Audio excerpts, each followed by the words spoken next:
it's great to be back, and it's also great to have you with me again today. I'm just looking out at the weather actually and seeing how it is slightly reflective of today's subject. I have a rather grey, rainy day going on outside, and we've all heard the expression saving for a rainy day, right? And it seems rather appropriate a little bit for today's conversation. Now, there's absolutely nothing wrong with saving for a rainy day. In fact, I encourage everybody to save for a rainy day. We've all had to pull on a resource like that at times of emergency, haven't we? So it's definitely a good idea to have some funds in place for that. However, that is not the sole subject of today's conversation.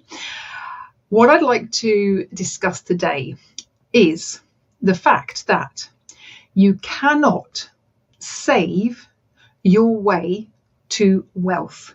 Okay, I'm going to repeat that. You cannot save your way to wealth. I'm going to explain a little bit more about what I mean by that. When you put your money in the bank and you get interest payments on that money for a long time, certainly here in the UK, the interest rates have been pretty dismal. There have only been sort of short periods of time in history where we've had, really high interest rates and savers have done really well. But certainly in the last decade or two, those rates have been really quite low. And I don't think we're the only country in the world to be experiencing that. Now, what I mean is that you're never going to be able to save your cash at the same rate that either a property or another well-performing asset goes up in price or in value. Don't get me wrong. I've just said saving is a good thing, but it's not a good thing if it's the only thing that you do with your money. Caveat, I'm not a financial advisor. It's just my experience. It's what I've witnessed myself personally in my own life and working with other people in this respect, that, even though somebody has a good job and they earn well and they save regular amounts of money, it doesn't necessarily make them wealthy. Okay.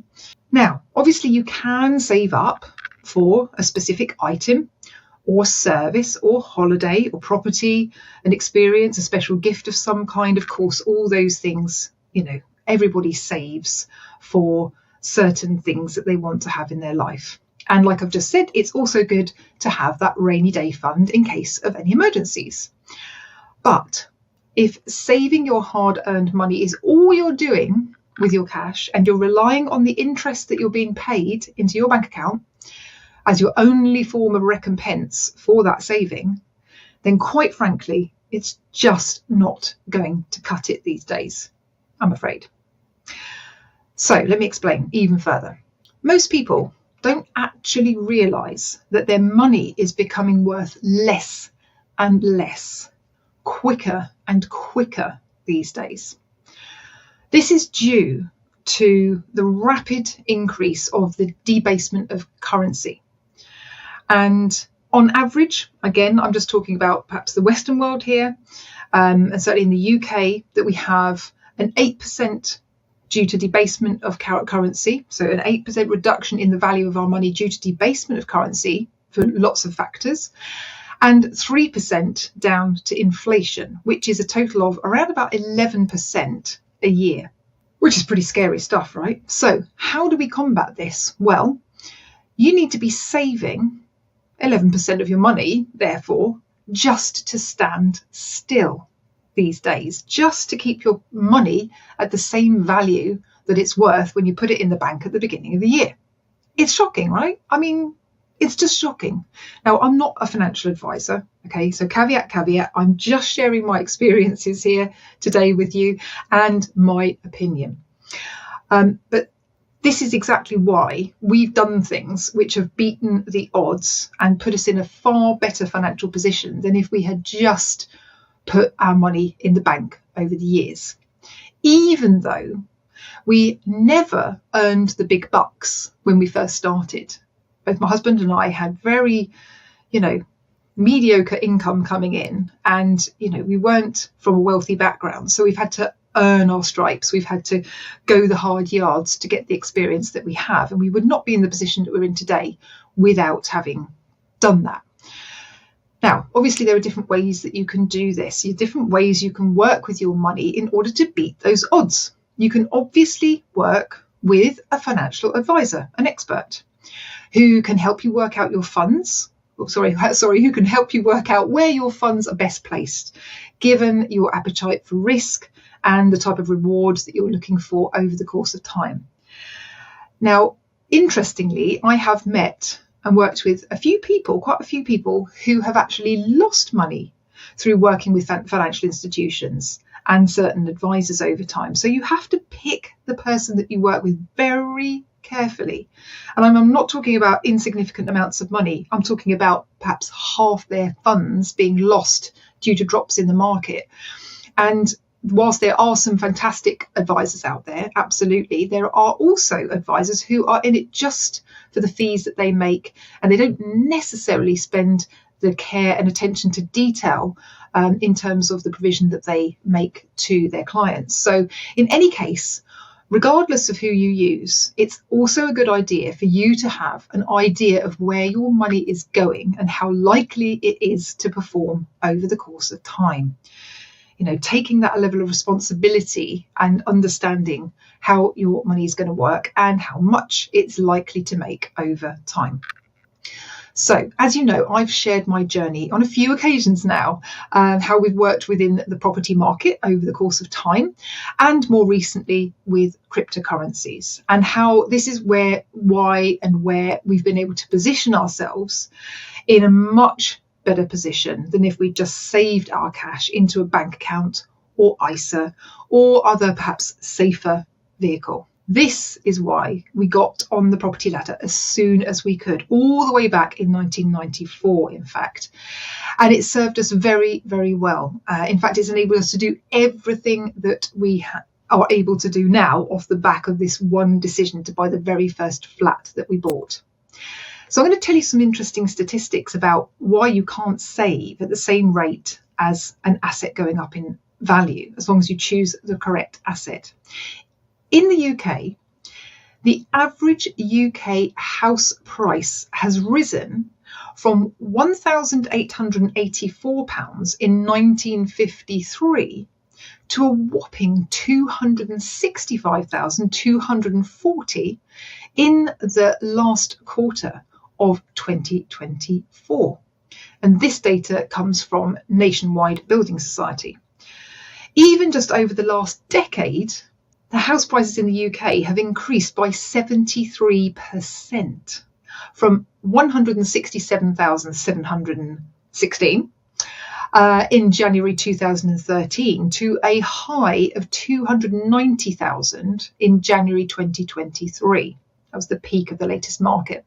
However, house prices vary across the country, of course, with some areas seeing much bigger gains than other areas. So it is subject to the location of the property and also many other factors as well. Okay, this is just a very, very rounded average.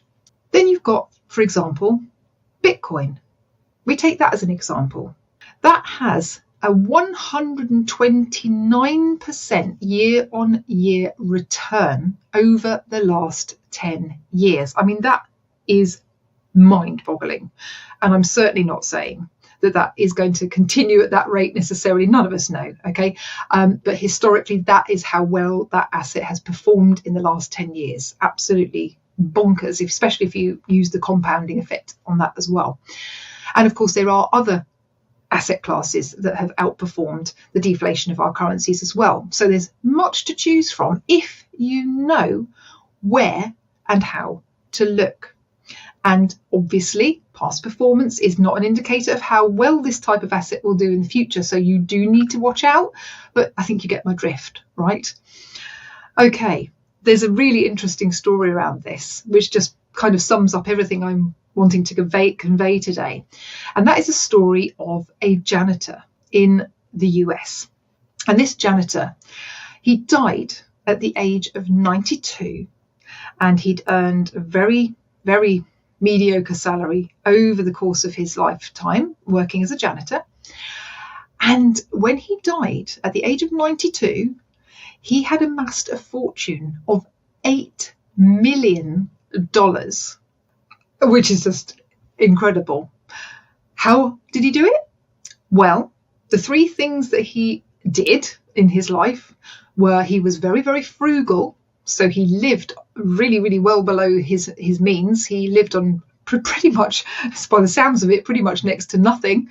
And he invested everything else. So he was frugal with his money, and he invested into, obviously, some very, very good investments over the course of time. And the third thing was that he lived for a long time. Okay, so these are the three biggest factors. He was frugal, he invested well, and he lived for a long time. And so therefore his money was able to grow over the course of that time. So what he did was he prioritized holding long-term positions in undervalued and overlooked companies. And this is what helped him to create and amass his multi-million-dollar fortune over time. However, the biggest key components, the biggest key ingredients were time and, of course, patience. He obviously wasn't tempted. Well, I mean, maybe he did take some money out sometime, I don't know. But it sounds like he just left the money in to accumulate and compound. And obviously his beneficiaries are incredibly well off now. So it just goes to show that it doesn't matter if you don't have a super well-paid job. You just need to apply those three principles, okay, over the course of time, and be patient and not take the funds out too early. So this is all about compounding. And when you compound, which I've talked about before, when it's taken over a long time horizon, in other words, when you're investing for a longer amount of time, then you're much more likely to get better returns. In fact, one of the world's, if not the world's greatest and best known investor, Warren Buffett, is reported to have once said, "You don't need to have extraordinary effort to achieve extraordinary results. You just need to do the ordinary, everyday things exceptionally well." And his compounded annual growth rate of 9.17 would have turned $1,000 into $9,000 in 25 years and $13,900 in 30 years. And in fact, his fortune was amassed more and more and more. You wouldn't have even known about him until after he turned 60. And it was after he turned 60 that his fortune just started to absolutely balloon and grow. And that's when everybody heard of him and realized that, you know, he really did practice what he preached and used that time leverage and the compounding effect to build and amass his fortune. So it's all possible. And it just goes to prove that it's not what you know that counts, it's what you do that counts. So maybe this small bit of inspiration will help you to realize and understand it doesn't take much.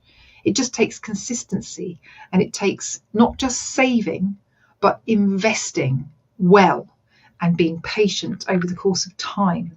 I'd love to hear how you get on with this, or if you've experienced this yourself in any way.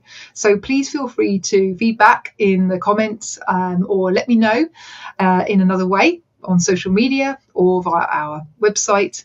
And let me know how you get on with the idea of you cannot save quickly enough compared to growing your money in some sort of vehicle over the course of time. So I'd love to hear what your thoughts are on this subject of not being able to save money as quickly as you can grow wealth in a different way, and perhaps your own experiences of it as well.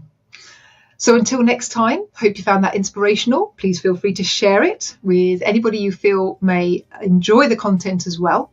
And of course, I'll see you on the next show.